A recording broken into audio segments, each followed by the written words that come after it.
Driving pressure, or delta P, it is the pressure above the applied PEEP needed to produce a tidal volume.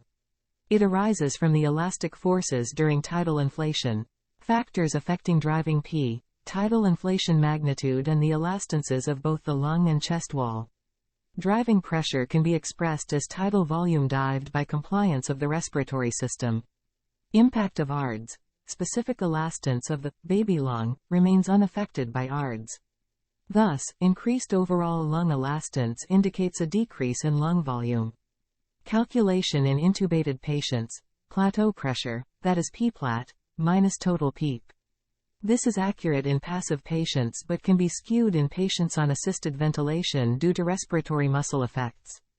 Clinical importance of driving pressure. Driving pressure significance was initially highlighted in a post-hoc analysis of various randomized trials. These trials examined the effects of low VT ventilation or higher PEEP on ARDS patients. Higher driving pressure levels were found to correlate with increased mortality during controlled ventilation. This was irrespective of PEEP, VT, or P-plat levels. Lowering tidal volume in ARDS patients resulted in mortality benefits only for those with high respiratory system elastance. This indicated that lung stress, not just lung inflation, was instrumental in ventilator-induced lung injury. No mortality difference was observed between high tidal volume and low tidal volume when driving pressure was low, less than 15 cmH2O. By setting tidal volume according to driving pressure, excessive lung stress can be reduced. Conversely, patients with low elastance might be allowed a higher tidal volume, facilitating spontaneous breathing and reducing sedation needs. Currently, there aren't any clinical trials specifically evaluating the outcomes of adjusting tidal volume to target driving pressure. Impact of driving pressure on VILI. Tidal inflation frequency might play a role in VILI. Recent data indicated that reducing driving pressure had a mortality-reducing effect 4 times stronger than reducing the respiratory rate, RR. Decreasing driving pressure by 1 cmH2O could be beneficial unless there's a need to up the RR by 4 or more breaths per minute due to respiratory acidosis. The negative effects of hypercapnia, like increased risk of right ventricular failure, should be weighed against improving minute ventilation by raising RR. Driving pressure measurement methods at bedside. During controlled mechanical ventilation, driving pressure can be calculated in quasi-static conditions using a short inspiratory pause, that is 0.2 to 0.3 s, to measure P-plat. In ARDS patients, a safe driving pressure is generally less than 15 cmH2O. In spontaneously breathing mechanically ventilated patients, the measurement is possible through administering short-acting sedatives, observing for reverse triggering signs and avoiding them. In the presence of persistent inspiratory effort, a bolus of short-acting myo-relaxant might be necessary. P-plat and total PEEP are measured and compliance calculated, allowing for rapid driving pressure assessment with each breath. Next method is without using sedatives. Estimate driving pressure using simple maneuvers, like an end inspiratory occlusion during spontaneous breathing, which is mainly validated for pressure support ventilation. In patients who attain complete relaxation of respiratory muscles, a stable airway pressure measurement will be secured. The driving pressure obtained is correlated with mortality and is calculated by subtracting PEEP from P-plat.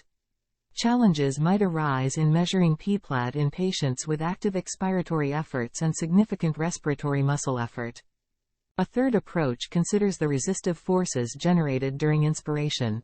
Perform an expiratory pause and allow the patient to breathe, utilizing the delta poke to estimate the dynamic delta P component generated by inspiratory muscles. Poke is adjusted by a factor of 0.75 to estimate PMA, accounting for differences in forces generated during quasi-static versus quasi-isotonic muscle contractions. This method has been validated in several studies but might overestimate static lung distending pressure due to the resistive forces needed to move gases through the airways and ET tube. Poke measurement validation has been validated to estimate the dynamic transpulmonary driving pressure as a representation of lung stress. Targets values between 15 and 20 cmH2O, though more research is needed to confirm this threshold. If total PEEP cannot be measured in daily clinical practice, set PEEP is used to calculate delta P. How to control driving pressure in spontaneously breathing patients. In responsive patients, patients with appropriate respiratory drive respond to changes in pressure support. Increasing pressure support can lead to a significant decrease in inspiratory effort and better control of delta P. Patients with inappropriate respiratory drive, such patients don't respond well to changes in pressure support, maintaining consistent inspiratory effort despite increased pressure support, leading to higher delta P.